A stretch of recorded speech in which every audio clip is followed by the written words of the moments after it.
Hello बच्चों, let's read out the question first. A 4.0 kg block slides along a frictionless surface with a constant speed 5 metre per second as shown. So यहाँ पर diagram में आप देख सकते हैं एक ब्लॉक 4 kg का है जो कि फॉरवर्ड डायरेक्शन में v स्पीड से क्या कर रहा है, स्लाइड कर रहा है और उसकी स्पीड दे रखी है 5 metre per second. Now 2 seconds after it begins sliding, a horizontal time dependent force is applied to the mass. So time 2 second के बाद इस पर एक फोर्स लगाई जाती है. Now the force is moved 8 second later. Suppose कि force जो है वो 8 सेकंड के बाद फिर क्या की जाती है, रिमूव कर ली जाती है, हटा ली जाती है. सो पर्दा यहाँ से क्या बोल रहा है कि the graph shows how the force on the block varies with time. So what is the approximate speed of the block at time t equals to 11 second. So यहाँ पर ग्राफ में हमें देखने को मिल रहा है कि फोर्स उस ब्लॉक पर टाइम के साथ कैसे वेरी करती हुई दिख रही है. सो हम इस ग्राफ के अकॉर्डिंग कैलकुलेट करना है the approximate speed of the block at time t equals to 11 second. So देखिए यहाँ पर अप्रोक्सीमेट बोला हुआ है, ये बहुत ही इंपॉर्टेंट है. सो चलिए हम देखते हैं सोल्यूशन से. But before of its let's talk about the key concept which we are going to use here for this question.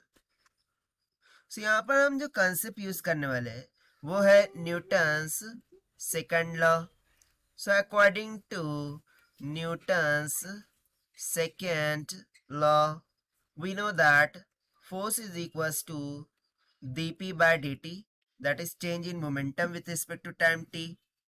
जहाँ पर dp क्या है, स्मॉल मोमेंटम है जो कि इक्वल हो जाएगा फोर्स इनटू dt के equal. Now if we do integration on both side, so we will get integration of dp, this is equals to integration of f dt. So integration of dp क्या हो जाएगा, final momentum minus initial momentum, this will be equals to. And now see here integration of f dt, ये किसको represent कर रहा है according to given graph. So this is nothing but the area under ft curve. So इसको हम लिख सकते हैं this is equals to the area under ft curve. ठीक है ना, एरिया अंडर ft कर्व को रिप्रेजेंट कर रहा है. तो चलिए इसको हम थोड़ा सा फाइंड आउट कर लेते हैं. सो यहाँ से final momentum minus initial momentum, this is equals to ना एरिया अंडर द ग्राफ, वो क्या होगा. सो देखिए ये एक पार्ट बन रहा है जिसको मैंने यहाँ पर रेड से दिखा दिया है और एक ही सेकंड पार्ट बन रहा है. तो सबसे पहले रेड के लिए हम लिखते हैं. सो देखिए ये कितना है 8, ये कितना है 2, 8 माइनस 2 कितना हो गया 6. सो बेस कितना हो गया 6 मल्टीप्लाई बाय हाइट कितनी हो गई 6. ठीक है, ये रेड के लिए हो गया. प्लस अब मैं ब्लू से दिखा देता हूँ यानी कि छोटे वाले का. सो 10 माइनस 8 कितना हो गया 2. ठीक है ना, 10 माइनस 8 कितना हो गया, बेस 2 हो गया. और हाइट देखिए कितनी है 3.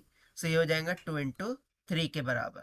सो इसको अब फर्दर सिंप्लीफाई कराते हैं.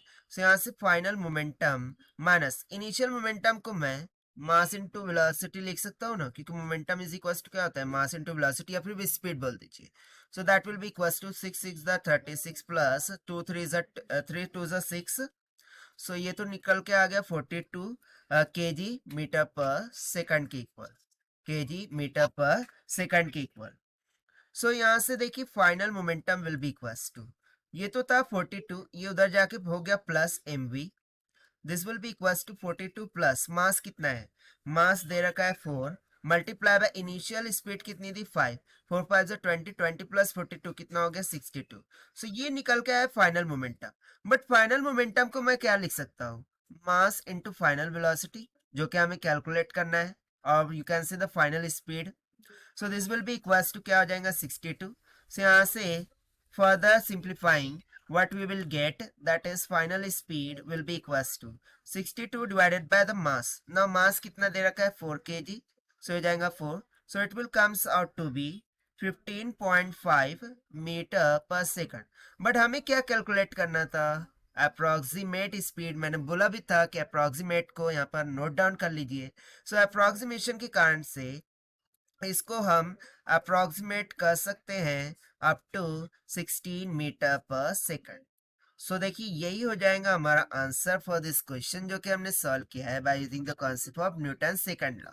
Now let us take the option. So option B will become correct. So this is the required solution. I hope you understood well. Best of luck. Thank you.